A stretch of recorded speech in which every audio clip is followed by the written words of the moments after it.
Hi friends, நான் தான் காங்க யூடியூப் சேனல்லேருந்து பேசுகிறேன். எல்லோரும் எப்படி இருக்கீங்க? எல்லோரும் நல்லா இருக்கீங்க நம்புகிறேன்.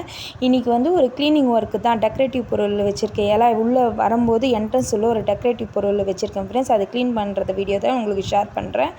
இது வந்து 2 வாரத்துக்கு ஒரு முடியாது நம்ம க்ளீன் பண்ணிடணும் ஃப்ரெண்ட்ஸ். அப்போ தான், ஏன்னா இது என்ட்ரன்ஸ்லேயே வச்சுருக்கனால நிறைய டஸ்ட்டு படியும்.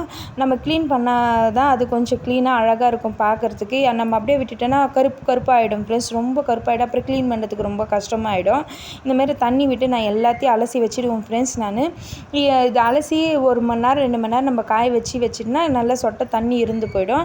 இந்த பொம்மை வந்து நம்மளுக்கு சிங்கு தொட்டி உள்ளே வச்சு கழுவ முடியாது. அதனால் கிளாஸில் தண்ணி பிடிச்சி இந்தமாதிரி கழுவி விட்டுருவோம் ஃப்ரெண்ட்ஸ். இது வந்து இந்த தெருமலெல்லாம் இந்திக்காரங்க பொம்மை விற்பாங்க இல்லையா, அதுக்கு முன்ன இந்த கொலு பொம்மைக்கெல்லாம் வந்து விற்பாங்க ஃப்ரெண்ட்ஸ். அப்போ வாங்குந்து இது வாங்கி 9 வருஷம் ஆயிடுச்சு ஃப்ரெண்ட்ஸ். இப்போ ரீசெண்டாக பெயிண்ட் அடிக்கும்போது இந்த பொம்மைக்கு வந்து ஆயில் பெயிண்ட் கொடுத்துட்டேன் ஃப்ரெண்ட்ஸ். ஏன் நான் படுக்க வச்சு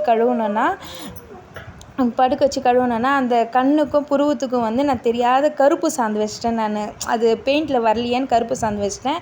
அது தண்ணி படும்போது அது என்ன ஆகுதுன்னா, அது கருப்பு வந்து கரைஞ்சி போகுது. அதனால் படுக்க வச்சுட்டு அந்த தலையாண்டு இருக்கிற பானைக்கு வரைக்கும் நான் கழுவி விட்டுருவேன் ஃப்ரெண்ட்ஸ். இப்போ வந்து தொடப்பம் போட்டு நல்லா அந்த டஸ்ட்டு எவ்வளோ டஸ்ட் இருக்க பாருங்கள், எல்லாத்தையும் கழுவி எல்லாத்தையும் பெருக்கிட்டு நல்லா சுத்தமாக மாப் போட்டு தொடச்சிட்டு, இது அம்மி வந்து உரல் வந்து எல்லார் வீட்லையும் கம்பல்சரி இருக்கணும் ஃப்ரெண்ட்ஸ். ஏன்னா இது வந்து மகாலட்சுமி குடியிருக்கிறதா ஒரு ஐதீகம். உங்களுக்கு இடத்துக்கு தகுந்த மாதிரி கூட நீங்கள் சின்னதாக கூட நீங்கள் வாங்கி வச்சுக்கோங்க. எனக்கு வந்து இடம் இருக்கிறதுனால நான் கொஞ்சம் பெருசாகவே வாங்கிட்டேன். இது என்ட்ரன்ஸ்லேயே வச்சுருக்கிறதுனால நான் நிலைவாசல் பூஜை பண்ணும்போது இந்த அம்மி உரலுக்கும் நான் அப்படியே பூஜை பண்ணிவிட்டு, பக்கத்தில் எங்களுக்கு போர் இருக்குது ஃப்ரெண்ட்ஸ், அதுக்கும் பூஜை பண்ணிவிட்டு அப்படியே நான் உள்ள பூஜை ரூமுக்கு எட்டுன்னு வந்துடுவேன். உங்களுக்கு எப்படி இடம் இருக்குது வசதி அங்கே வச்சுக்கோங்க ஃப்ரெண்ட்ஸ். ஆனால் கண்டிப்பாக எல்லார் வீட்லேயும் இது 2 கண்டிப்பாக இருக்கணும்னு சொல்லிட்டு ஒரு ஐதீகம் இருக்குது.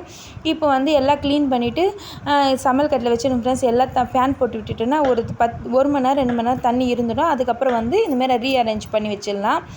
அரேஞ்ச் பண்ணிவிட்ட பிறகு எல்லாமே சூப்பராக நம்ம சைடு பல்பாக போடும்போது என்ட்ரன்ஸ் உள்ள நுழையும் போது ஒரு பாசிட்டிவாக இருக்கும், சூப்பராக இருக்கும் மீன்ஸ். இது வாங்கினது எல்லாமே மீஷோவில் தான். இந்த பொம்மையும் அம்மி உரல் தவிர மீதி எல்லாமே மீஷோவில் தான் வாங்கினோம் ஃப்ரெண்ட்ஸ். பிடிச்சிருந்தால் லைக் பண்ணுங்கள், கமெண்ட் பண்ணுங்கள். பொம்மையோட கலர் எப்படி இருக்குதுன்னு நீங்கள் கமெண்ட்டில் சொல்லுங்கள். தேங்க்யூ.